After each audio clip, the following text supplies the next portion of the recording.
So my name is Colt Blumenthal, go by MixedByColt on Instagram. I'm a recording engineer, a mixing engineer, and a mastering engineer. I've worked with over 100 major artists, worked with all the record labels. Currently, grade A is personal engineer. I've lived in New York City for 4 years. I lived in LA for 3 years. I lived in Austin. I grew up in San Antonio, Texas. I've been engineering. So I got my first DAW, which was GarageBand, when I was in sixth grade. I didn't know I wanted to be a recording engineer until I was 21, but like I was always producing like on DAWs because it was fun for me. So one day it clicked. This is what I want to do. You work with Grade A now, which is like Juice WRLD's team. How would you say that you've made that jump into major artists and labels? It's kind of just been like a natural thing. Like all the opportunities that have come to me I wasn't looking for them. I was doing things and they all just kind of came. You know, the more rooms you're in over years of experience, you meet people, it's like you evolve, things will happen. Okay. I'm also a big believer in karma too. So like keep that karma good, comes back. For any of the guys in the chat too, if y'all have any questions. What was like the biggest challenge for you, industry rather than just doing like, local things? I mean, I've had a billion challenges. I don't know what would be the main one. So many experiences. What would be the main? I think the biggest challenge always is learning when you work with an artist who's never had this kind of workflow before, then you have to adapt to them quickly. That's always, I guess, a challenge. But then once you've seen all the different kinds of workflows, you can work with a new artist and be like, okay, this is their workflow. As you come into more of the industry type artists, are engineers more so attached to certain labels, or is it more, does freelance work still exist in that realm? Oh, yeah, for sure. I feel like most of it's freelance. There's pretty few engineers who are just with like one label. Majority of them, I feel like, are freelance. My name is TK. I'm the engineer and studio manager at Iconic. First, let me say congratulations, because I did see when you did get signed to Grade A on Instagram. I saw your reaction and stuff, so congratulations. Appreciate it. But secondly, a lot of what I preach to the engineers at Iconic, and then even when I talk to engineers at TMC and other studios, is that it's about your branding. It's about kind of how you set yourself apart when it comes to how people look at you and view you. So my question to you is, being that you kind of, broke into more of the higher echelon of this engineering kind of industry, do you think it's more beneficial to build an overall individual brand so that you do have that kind of individual credibility? Or do you think it's more beneficial or a streamlined process if you kind of just keep your head down and just kind of grind it out in the studio? Those are both completely different ways, but they both can work. I personally like going the brand way because I feel like it's better for the long run. It proves social proof too. But also when you build your brand, because I've been trying to figure out the recipe for so long, you want to make sure you do it with a big quality and do it right. Take that one step further to make it even better quality, because people will take you more serious when they see you in a more professional setting. Agreed. I'm going to do a list of quick fire questions. What's your favorite mic that you've recorded on so far? I guess the Sony, the Mariah Carey mic, can't go wrong with it, or the Telefunken ELM 251, but the Sony first. Favorite brand of analog gear? Shout out my guys, Warm Audio. No, I'd be working at their studio in Austin. They got an insane studio there. They did it right. What's your DAW of choice? Ableton. But for recording Pro Tools, Ableton, I can work. It's just like the freedom. I feel way more free to be creative in there. It's just the workflow I like better. Pro Tools feels a little stiff. Ableton, I just feel like I'm in a pool and I can swim wherever. Favorite speakers? ATCs. I haven't heard of that. The big ones, the big ATCs. Those are the best. Think, what was like the moment that you knew that this was something more than just like a hobby? Where were you at when you were like, okay, this is becoming more of like my real career? There's two times that happened. The moment when I knew I wanted to pursue music, which I went down the EDM production and DJ route, was when I won a DJ competition to play at the world's largest paint party. And when I was on stage, I was just like, yo, like I can't go anywhere else now. This feels awesome. And then that morphed into engineering. You know why I loved it? Because I just wanted to hear the music that I loved on the loudspeakers. And you want to hear it at 100%. Yeah, I was just so excited for that. Yeah, and then when I knew I wanted to be a recording engineer was after I went to EDM production school. Our teacher was like, yo, you guys should go intern at a studio. And I was in New York City. I interned at, like, I'm not a fan of like bands. I'm more like electronic beats. So from hip hop beats, or like I like electronic beats with vocals.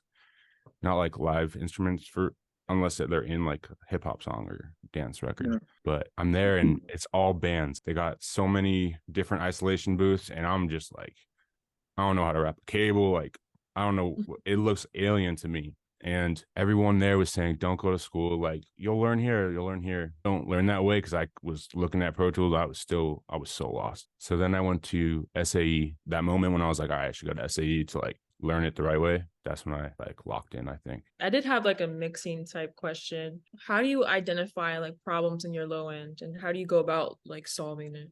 In low end, it's really important that you hear it accurately, because that could save you so much trouble. Because if you're hearing it on like not the best speakers, and then you go to another place and it sounds different, you go another place, it sounds different. That's why I like to mix on ATCs, because I feel like they're the most accurate. Because if you heard it properly, you're not trying to guesstimate what it'll sound like over there and over there. Yeah. That's the easiest thing. But not everyone has ATC speakers every day. Sometimes you got to do it. So know what you want. With low end, like a lot of times the beat, so many elements that shouldn't be where the bass is. I'm talking like cut it to like 200 to 300, that much out of there. The more you can take out of there and just leave that bass isolated, you'll have so much more freedom for that to just be its own thing. So low cutting everything is super underrated.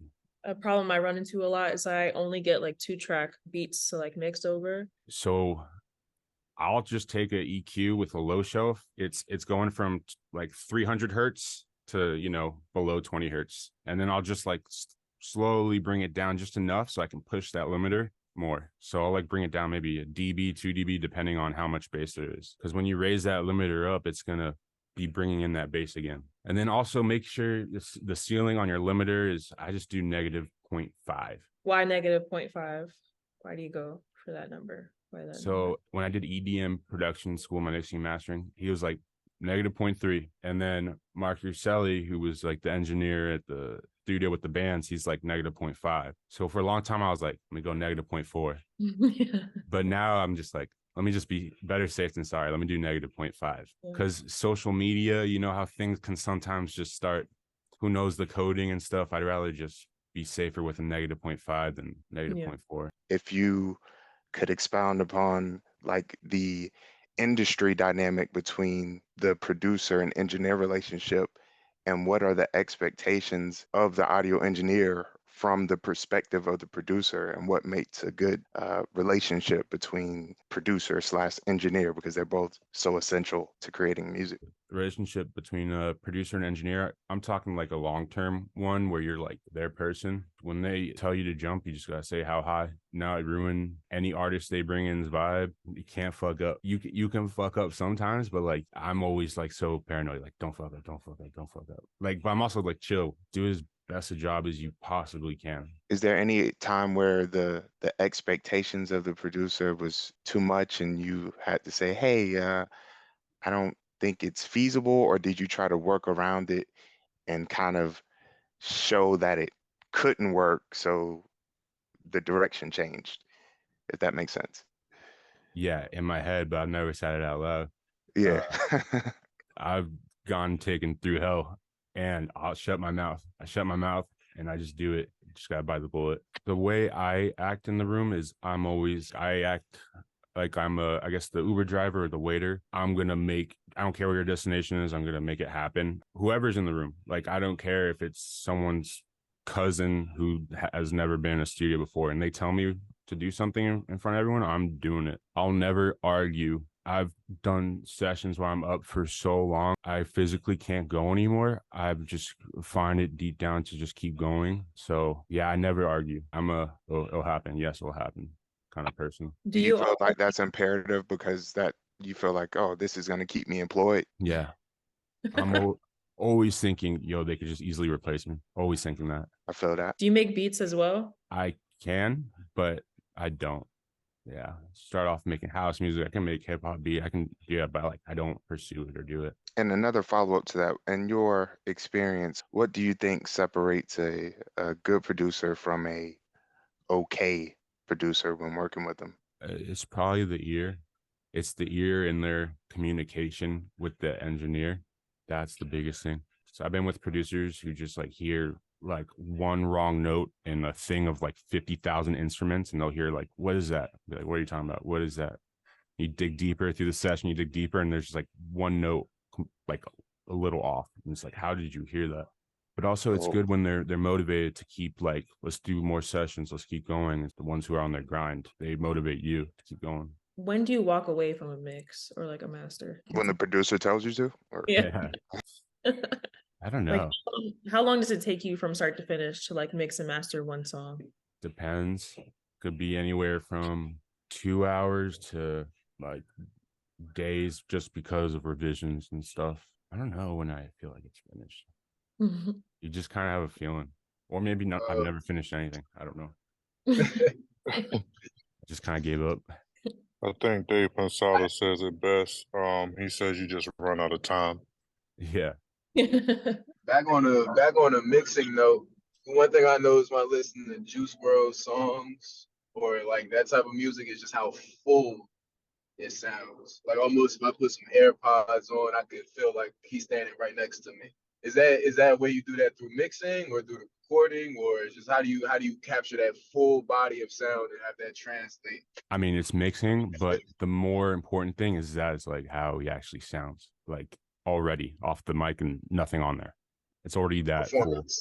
Mixing will just take it the next like 10%. That's with like a lot of those people, like Travis Scott. 'Cause I did sessions with his engineer, and he was like, dude, a lot of people be asking me like, yo, how do you get that Travis Scott sound? And he's like, dude, that's just how he sounds on the mic off the bat without even doing anything really, just auto tune. That's just like his voice is already like that. Right. So it would be more of the performance of the artist rather than doing it on the back end. Yeah. But majority of the time you got to make up for it with mixing. Right. As far as mastering goes, besides just making it louder, what are you trying to accomplish? Try to get a good balance EQ wise. Make sure wherever you play it, the bass isn't going to blow your face out. It's like the right balance. Make sure sibilance is controlled. I make sure the stereo width is all set. There's no phasing or anything like stereo, like mid-side stuff, and make it louder. Pretty much it. any engineers, mixes that you referenced coming up or even now? Oh yeah, I love Skrillex because I used to be his personal engineer, and he, in my opinion, he's the best to ever do it. Skrillex is nasty. Facts. Yeah. So I will try as much as I can to reference him. He's worked on a lot of hip hop records too, and I reference his hip hop records to hip hop records I'm working on all the time. He's just on another level. Do you ever have to like set expectations with an artist? Do you ever have to be like, hey, kind of push the artist? This is the fine line to walk. And Yeah. this is the make or break you part that you have to kind of just know how to navigate. A story I learned early in my career was I worked at a studio in New York, and one of the interns did a session for a major label, an R&B girl singer. It was like one of his first sessions ever, and he's recording her on the SSL. He ended up getting kicked out of the session and fired from the studio because he pissed her off so much because he was vocal producing her hands-on. She's like a professional R&B singer, and this guy, I don't know, he's just started to engineer, and he's like taking control of it and trying to do that, and yeah, I got kicked out of the session. So you could walk that line. You could also walk the line where you don't speak up when you should have, and then you make a huge error. But also, sometimes you got to let that error happen to keep the session calm. You got to pick your battles when to speak up and say something. And you got to do it really nice, because it's the artist's song. I always think, we're there, the engineer, they pay us to hit record. They're not there they didn't hire us as a vocal coach. But sometimes you might go, I feel like you could have hit that one better. But only if you feel like they really could have hit it better, or because it was such a bad take or something.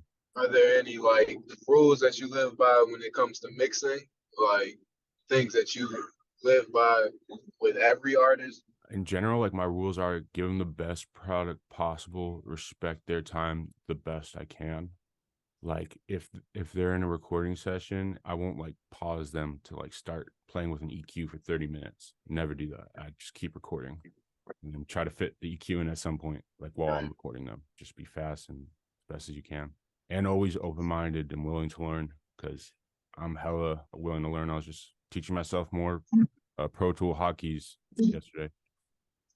digging to find some gems. What's your take on mixing shitty vocals? Do the best you can.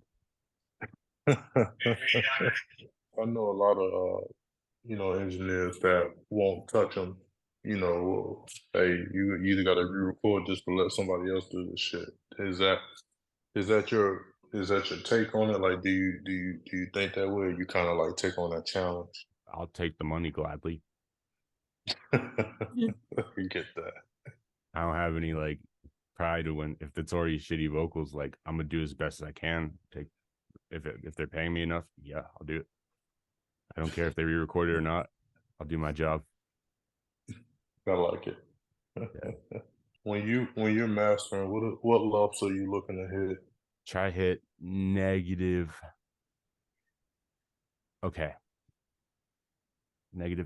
-9, -7, -6 in between. You're pushing it. But sometimes it's like it doesn't need to be pushed that much. So Right. I've heard of people hitting like -4, which is like I've shit. definitely I've been in that range for sure. It just depends on the song, the mix. When I only have the 2-track, then that's the more normal one. Then it's probably usually like around -8 or something like that. Because if I have all the layers, then I can take crap out of the mix so that we can push it more. When you have that 2-track though, like what do you do to make it louder so that you can hit -9? The low end. Remember that thing I was saying with the 300 hertz shelf from 300 to 20, just like a shelf. Just bring that baby down a bit. Maybe not to 300. Maybe it could be 150 to 200. Just like get that first big bass harmonic. Just pull that down a little bit, and then you can push the limiter more because that low end's eating up the headroom. Yeah, it's literally just those two, that and that. Do you add it back like in the master? Or, like, yeah, because when I push the limiter more, it's bringing up the bass more, slamming it, squishing it, so it'll come up more. What is your outtake on AI? I know that artists are starting to look into using AI for like mastering and mixing. Like, what's your outtake on that? Honestly, AI to me is still trash. It is. So it's like, I'm not actually concerned for the next coming years because it's like, reminds me, like Siri, when you try to talk to Siri and it's like, it doesn't understand you. It's like that. It's just like not that accurate. And it's not even as good as Siri's more accurate than those things are. Do you think it's gonna end up helping engineers or hurting them down the line? Both, because I have been using AI elements. I have in the past, when you can do ozones like AI assistant. I've done those in the past, and I might keep like one thing I liked from it, but I'll like pick and choose. Okay, should I use it? Should I not use it? It's like a good choice. But then also, it sucks for the uneducated artists who think, let me run the mix and master through an AI, because it's just bringing the quality bar lower than it could be.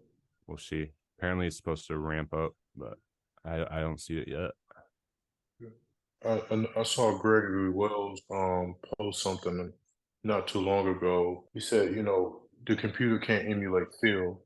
It can't and if an artist needs to change, can't talk to it and tell it to change that element. So, his take on it was we're safe.